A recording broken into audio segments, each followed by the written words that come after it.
Hello guys, magandang hapon po sa ating lahat. Magandang hapon po ng Sabado sa ating lahat. So guys, ay nandito na naman po tayo muli. So ngayon ay isa na namang panibagong video ang ating ituturo sa inyo.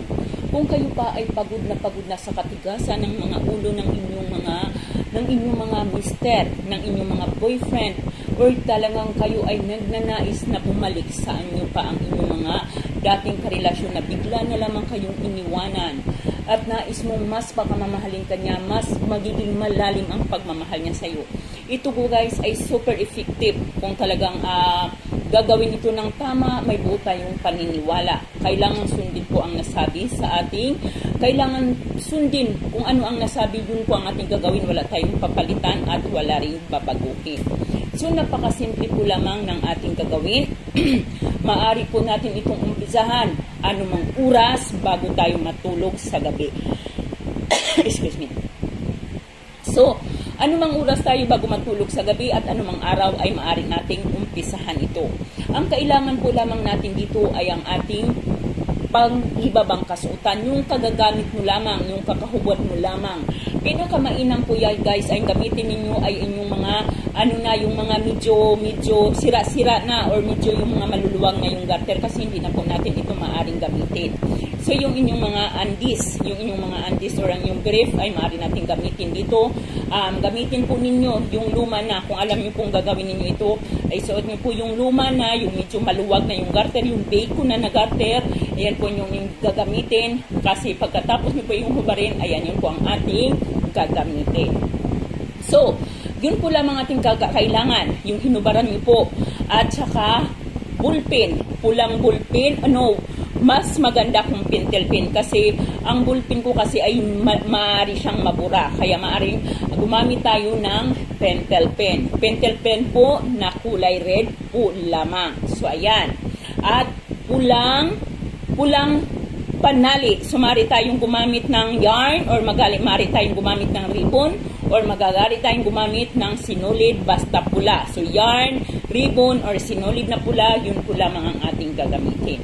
So sa gabi kapag handang-handa ka na, yung walang makakaistorbo sa iyo, kuhanin mo na yung pang-ibabang kasuotan. So ito po yung aking sample t-shirt po ito. So ito, yung iyong pang-ibabang kasuotan, yung nagamit mo, yung ginamit nyo, yung kahuhubad mo lamang. Doon po kuhanin mo po yun at ang iyong panulat na pula, pentel pen. So ito po yung poncha. So halimbawa, di ba may poncha naman talaga yung ating mga pang-ibabang kasuotan. So ayan, parang ganito yung poncha, no? So dito po, isusulat mo lang kumpletong pangalan ng iyong mahal. So halimbawa, o yung taong inyong patutungkulan nito.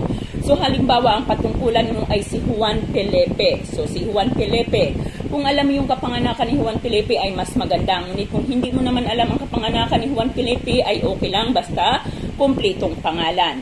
Isulat mo ito ng 3 beses.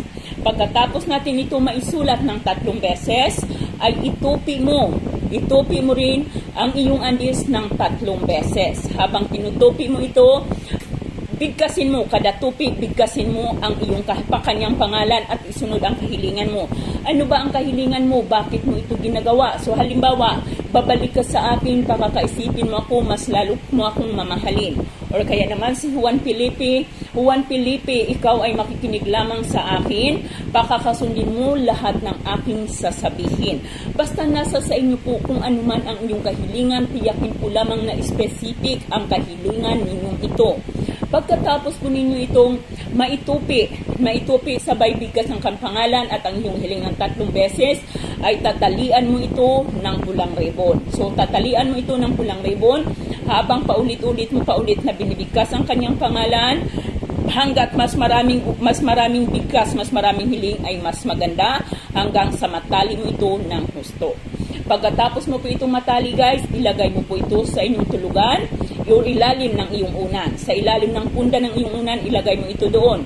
So bago ka matulog, hawakan mo ito, pakaisipin mo ang taong ito, bigkasin mo ang kanyang pangalan ng 3 beses at kahilingan 3 beses din, pangalan kahilingan. Tuwing matutulog ka hanggang sa matapos ang 3 gabi, ay ganun ulit ang gagawin mo, kuhanin mo ito sa ilalim ng iyong unan, bigkasin ng taimtim ang kanyang pangalan at ang iyong kahilingan ng 3 beses sa sunod-sunod na 3 gabi. Sa pang-apat na gabi or apat na araw, kailangang masunog mo ang bagay na ito. Kailangang masunog mo ito para talagang yung talab nito ay magiging panghabang buhay. Kumbaga, maaari kasing mawala ito, maaring paglaruan. So, kailangan itong sunugin. At habang sinusunog mo, muli mong bigkasin ang kanyang pangalan at ang iyong kahilingan. Muli, maaari natin itong gawin ng kahit anong oras o anong araw. Sa gabi bago tayo matulog, tandaan po, lagi natin itong sasamahan ng panalangin at ang ating 100% paniniwala at ang ating dedikasyon. Ayan po lamang guys, maraming salamat at magandang gabi or magandang Sabado sa ating lahat.